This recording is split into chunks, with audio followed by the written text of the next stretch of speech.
कसे आहात मग सगळे? स्वागत आहे तुमचं माझ्या चॅनलवर. तर हा व्हिडिओ शेवटपर्यंत ऐका आणि आवडला तर कमेंटमध्ये सांगा. आज व्हिडिओ बनवायचा मुद्दा म्हणजे आज घरातल्याबद्दल नाही बोलत, पहिल्या विषयावर नाही बोलत. आज मी गावाच्या विषयावर बोलते. तर हे गावाला जाते ना मी महिन्याला 15 दिवसाला. पहिले जायचे महिन्याला जायचे, आता 2 महिने झालं काही गेलेच नाही. तर काही लांबचे न बोलता आपल्याच घरातले मला म्हणतात, म्हणजे माझ्याच घरातले असंच म्हणायचं की झाला वय नात वावर जमीन करण्याचा नाद पुरा झाला का? आता सोडून दिली का जमीन करायची? तुम्हाला काय माहिती सोडून दिली का करते म्हणून? 20 वर्षातून मी गावी गेले म्हणल्याच्या नंतर सगळं तिथं उभा केलं, सगळे जिथलं तिथं केलं, सोडून देणार आहे मी? तुम्हाला असं वाटतं का? तुम्हालाच वाटतं मी सोडून द्यावं म्हणून? मी हार मानण्यातली बाई नाही आहे, तुम्हाला वाटत असेल. मी आतापर्यंत पण जिद्दीने पुढं आलेले आणि इथून पण जिद्दीनेच पुढं जाणार. सोडून नाही देणार मी गावचा विषय, कधीच नाही सोडून देणार. वावर करणार म्हणजे करणारच. तुम्ही काय सांगता मला की वावर करायचं सोडून दिलं का? आता जमाना म्हणून सोडून दिलं? तसं कधीच होणार नाही जमायला. मी काय मुंबईमध्ये माझा जन्म झालेला आहे. मी किती 10 वेळा सांगितलं आहे तुम्हाला मी गावचीच आहे. आता लगीन झाल्याच्या नंतर मुंबईमध्ये आलेले आहे. मी गावालाच जन्म झाला आणि मी खूप गावचीच आहे. मला वावरातलं काम करायला काही वाटत नाही, मी सोडून कधीच देणार नाही. मला खूप आवड आहे. किती कष्टाने केलं आहे मी तिथं, तुम्हाला माहीत आहे का? किती खर्च केला तिथं, माझ्या अशा परिस्थितीत पण किती खर्च केला मी तिथं.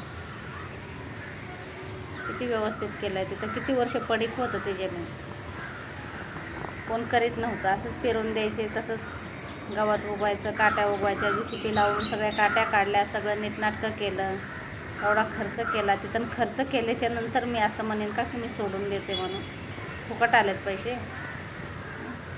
हे तुम्हाला सांगू का, ही आपलेच लोक ना आपल्याला पुढं जाऊ देत नाहीत. काहीतरी बोलायचं, एखादा करीत असलं तर काहीतरी म्हणायचं, त्यांना आवडतच नाही आपण पुढं गेलेलं. आणि काही लोक असे आहेत ना, आपल्या घरातल्या लोकांना सपोर्ट करतात की चला आपण आहेत ना ह्या लेवलला, तर आपल्या पाठीमागचे पण आपल्या लेवलला आले पाहिजेत. आणि तुम्ही घरातले असून मला म्हणता झाला वय नातलं, म्हणजे असं वेगळ्या पद्धतीत मला बोलता तुम्ही. मी तुमच्यावर लक्ष पण देत नाही, तुम्ही काय बोलता आणि काय नाही. पण एक असं सहज व्हिडिओ बनवला की अशी बोलते तर म्हणून. मी गावाला ते वावर साधवायसाठी मी लई कष्ट घेतलेलं आहे.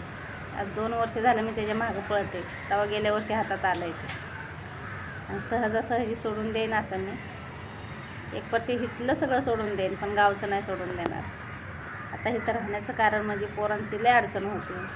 आणि पोरांना गावाला ये म्हणलं तर पोरं गावाला येत नाहीत राहायला. आज पण माझ्या नवरा पोरांना म्हणतं चला गावाला राहायला. आज माझे मालक म्हणतात चला राहायला तिकडं म्हणून. पण आता इथं कसं, पोरं यांचा जन्मच मुंबईमध्ये झालेला आहे, त्यांना अचानक गावाला नेऊन ठेवायचं म्हणलं तर नाही जमत ना. आणि ते काय करणार गावाला तिथं मला सांगा बरं? त्यांच्या नोकऱ्या इथं, कॉलेज इथं, आणि गावाला काय करणार ते? त्यांना का लगेच शेतीतलं काम जमणार आहे? ते काय तिथं खेडेगावाला राहिलेले, तेव्हा ते कोणचं पण काम करते ना, रेती मातीचं काम करते ना कोणचं, असं होणार आहे त्यांच्याच्याने? नाही होणार ना. येते ना ते पण गावाला येते, पण टाईम लागणार थोडासा त्यांना. ते थोडी गावाला राहणार आहेत. मी आज म्हणलं तरी राहील. तिथून दोघातून एकाचं लगीन झालं तर राहू शकते, पण सोडून नाही देऊ शकत गावचं. वेळ आलं तर गावालाच शिफ्ट हो. एखाद्या मुलाचं लगीन झालं, मोठ्याचं लगीन झालं, तोपर्यंत तर मला हालता येत नाही इथून. सगळीकडेच लक्ष द्यायचं असतं. गावाला गेले तर गावाकडे लक्ष देणं गरजेचं आहे, इथं लक्ष देणं गरजेचं आहे. असं काय नाही, इथं पण काही ना काही होतं असतं. काय असतं, आधीच जायचं होतं बघा गावाला. या सगळ्यांच्या डोळ्यात माती टाकायसाठी आधीच जायचं होतं, पण उशीर झाला जायला. पण आपण ते काय म्हणतात ना, सगळ्या गोष्टी आपल्या मनासारख्या नसतात.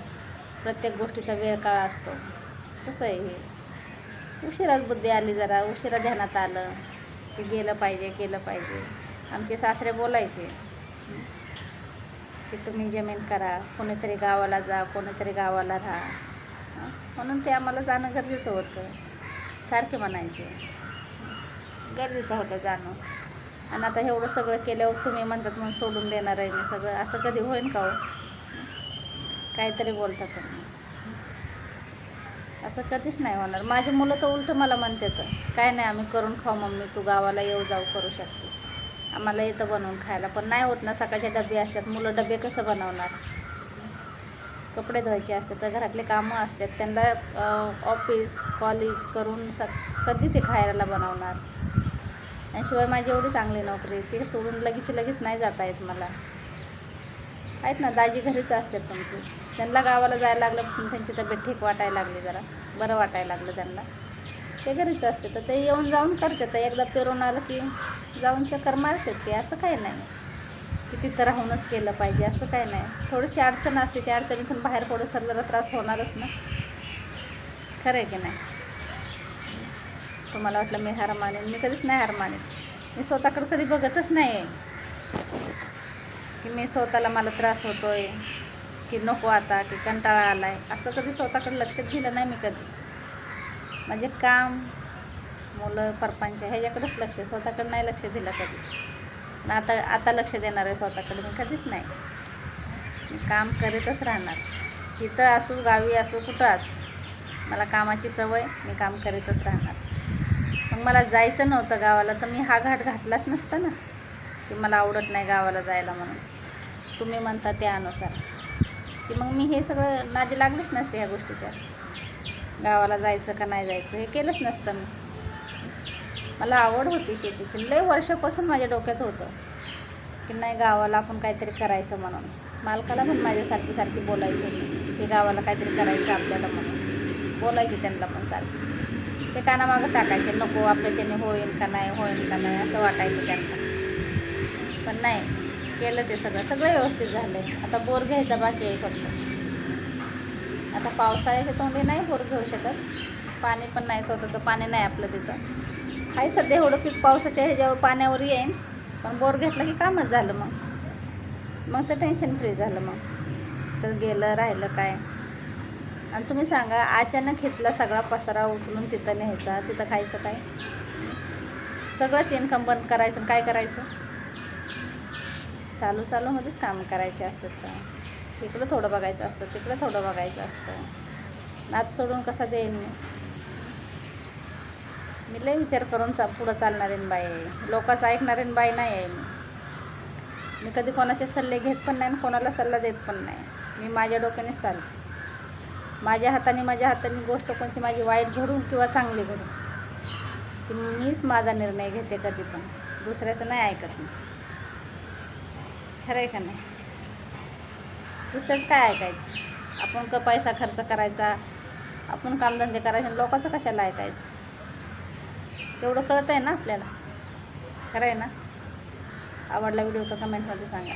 ते बोलत होते ना की तुम्हाला जमणार नाही, आता झाला वय नाद पुरा, त्याच्यामुळे हा व्हिडिओ बनवला.